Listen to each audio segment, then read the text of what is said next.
মহারাজ তিনি আদেশ করেছেন যে গুরুতত্ত্ব বিষয়ে কিছু অবলোকন করবার জন্য।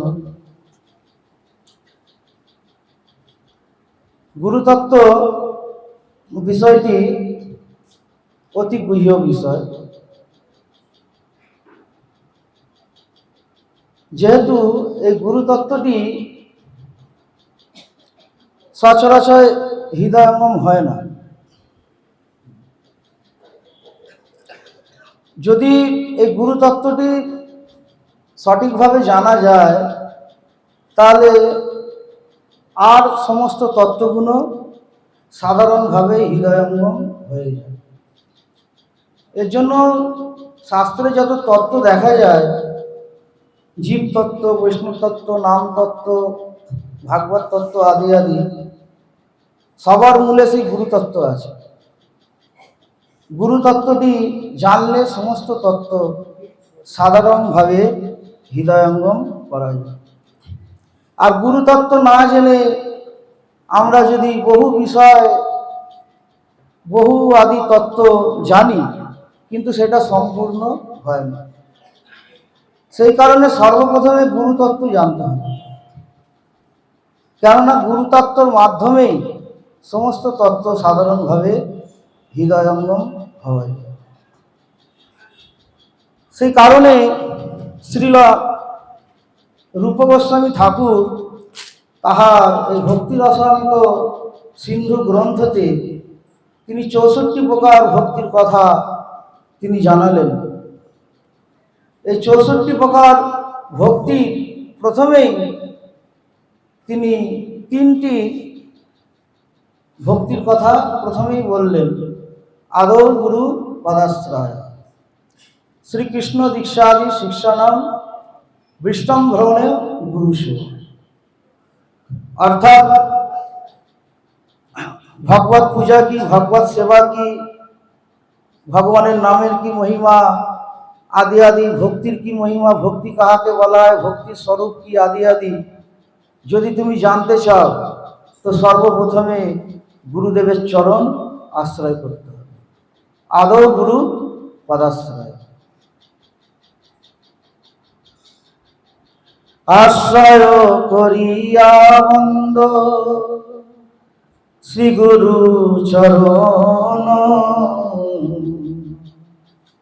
যাহা হইতে মিলে ভাই কৃষ্ণ প্রেম ধন। শ্রীল সনাতন গোস্বামী ঠাকুর তিনি বললেন, আশ্রয় করিয়া বন্ধ শ্রীগুরু চরণ। কার চরণ আশ্রয় করতে হবে? না, সদ্গুরুর চরণ, শ্রী গুরুদেবের চরণ আশ্রয় করতে হবে এবং বন্দনা করতে হবে। কেননা এই গুরুচরণ আশ্রয় ব্যতীত ভগবত প্রেম, ভগবত ভক্তি লাভ হওয়ার কোনো সম্ভাবনা নেই। যা হইতে মিলে ভাই শ্রীকৃষ্ণ প্রেমধন। এই গুরুতত্ত্ব জানলে, গুরুদেবের কৃপা হলে, তাহলেই এই ভগবত ভক্তিটি লাভ হয়ে থাকে। ভগবত প্রেম, ভগবত ভক্তি আদি এইগুলো লাভ হয়ে থাকে। সেই কারণে আদৌ গুরু পদাশ্রয়। এই ভক্তি তত্ত্বটি জানাবে কে? না, গুরুদেব জানাবে। না হলে ভক্তি তত্ত্ব আমরা জানতে পারবো না। সাধারণত দেখা যায় গুরু চরণ আশ্রয়ের পূর্বে যারা ভক্তি যাজন করছে তাহলে কি সেটা ভক্তি যাজন হচ্ছে না? কিন্তু ভক্তি যাজন হচ্ছে, কিন্তু সেই ভক্তিটি বৈধি নয়, বিধি নয়। এই জন্য ভক্তি 3 প্রকার শাস্ত্রীতে বলছেন: সাধন ভক্তি, ভাব ভক্তি এবং প্রেম ভক্তি। সাধন ভক্তি যাহাকে বলা হয় সেটাই হচ্ছে বৈদিক ভক্তি, অর্থাৎ বিধি মার্গ বৈদিক ভক্তি। সেই বিধি ভক্তিটা পূর্বে গুরুচরণ আশ্রয়ের পূর্বে যে ভক্তিটি করা হয় ওটা বিধিপূর্বক হয় না। ওটাও একটা ভক্তি যাজন হচ্ছে, কিন্তু খুব একটি লাভ হয় না। সেই কারণে গুরুচরণ আশ্রয় করবার পরে একটা বিধি মার্গে সে আসে, অর্থাৎ বৈধ মার্গে সে আসে, এসে এবং ভক্তি যাজনটি করে। এর জন্য সর্বপ্রথমে গুরুচরণ আশ্রয় করতে হবে। গুরু ছেড়ে কেউ কখনো ভগবানকে লাভ করতে পারবে না। তুলসীদাস এবং অন্যান্য আমাদের যেসব গুরুবর্গরা আদি বলছেন, গুরুচরণ আশ্রয় করতেই হবে।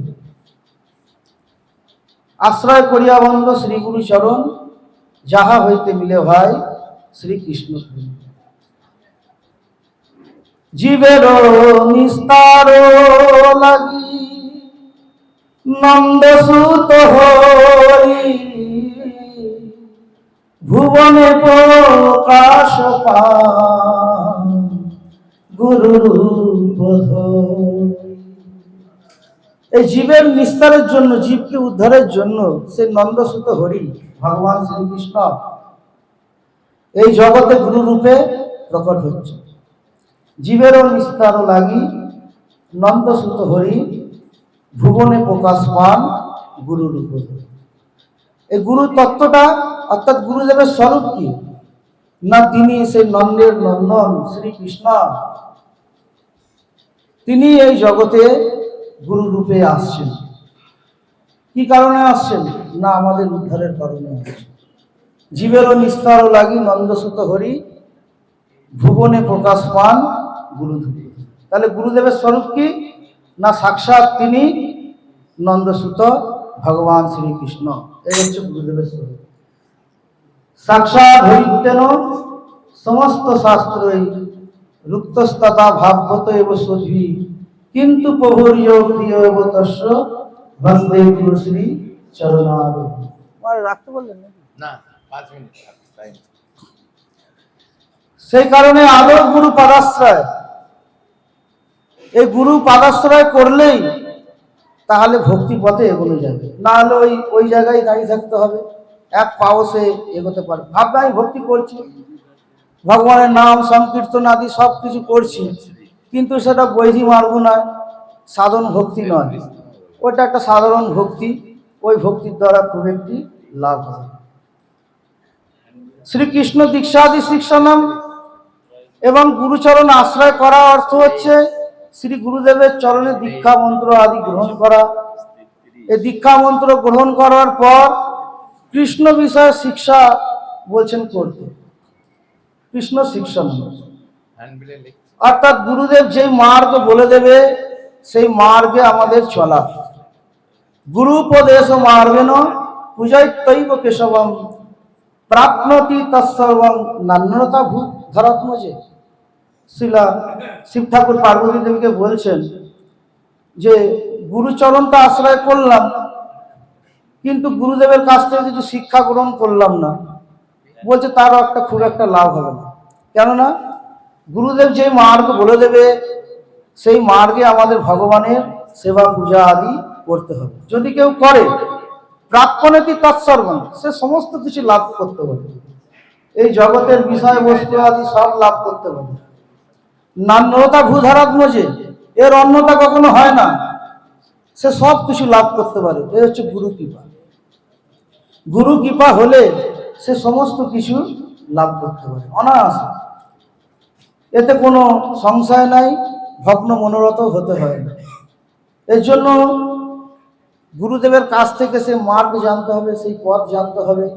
নিজে ইচ্ছা খুশি মতো সেবা পূজা আদি ভগবত আরাধনা উপাসনা করলে হবে না। গুরুদেব যেই মার্গ বলে দেবে সেই মার্গে আমাদের থেকে হরিগুরু বৈষ্ণব আদি তাদের সেবা করতে থাকলেই তাহলে আমরা আমাদের আত্মার প্রকৃত করলাম এবং অন্তিমে আমরা ভগবত প্রাপ্তিও করতে পারব। এই জন্য ভগবান বললেন, ভগবান শ্রীকৃষ্ণ স্বয়ং মুখে বললেন, নাহাম মির্জা প্রজাতিভ্রাম তপপ্র নমেবা তুষেয়ং সর্বভূতাত্মা গুরু শুশ্রূষয়া যথা। বললেন, হে সুধামা, আমি এই বর্ণাশ্রম যে ধর্ম, ওই ধর্মের দ্বারা আমি সন্তুষ্ট হই না।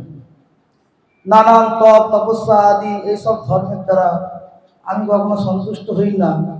যতটা সন্তুষ্ট হই আমি গুরুর সেবার দ্বারা। এই জন্য ভগবান শ্রীকৃষ্ণ, ভগবান শ্রী রামচন্দ্র, ভগবান শ্রী চৈতন্য মহাপ্রভু তাহারাও এই গুরুচরণ আশ্রয় করেছিলেন। শুধু তাই নয়, এবং গুরুদেবের সেবাও তারা করেছিলেন। এর জন্য ভগবানের প্রিয় হতে গেলে আমাদের সর্বপ্রথমে এই গুরুর দাস হতে হবে, গুরু সেবা করতে হবে। তাহলেই প্রকৃত যে ভগবত কৃপা, ভগবত ভক্তি, ভগবত প্রেম আদি আমরা লাভ করতে পারি। কেননা গুরুর সেবক ভগবানের সেবক। যিনি গুরুর অভিমান, আমি সেবক, গুরু সেবক অভিমান নাই, তার ভগবত সেবকও তুচ্ছ, তার ভগবত সেবাও হচ্ছে না। এর জন্য সর্বদা গুরু, আরো গুরু সেবা করতে হবে। যাহা হইতে মিলে ভাই শ্রীকৃষ্ণ বঞ্চা কল্পতরুভস্য কৃপা সিন্ধুভ্যৈব পতিতানাং পাবনেভ্যো বৈষ্ণবেভ্যো। এতক্ষণ আপনারা শ্রীপাদ ভক্তিবেদান্ত জিতেন্দ্রীয় মহারাজের নিকট শ্রী গুরু তত্ত্বের উপর কথা শ্রবণ করলেন। তিনি যে তত্ত্ব বিচার উপস্থাপনা করলেন, গুরু রূপে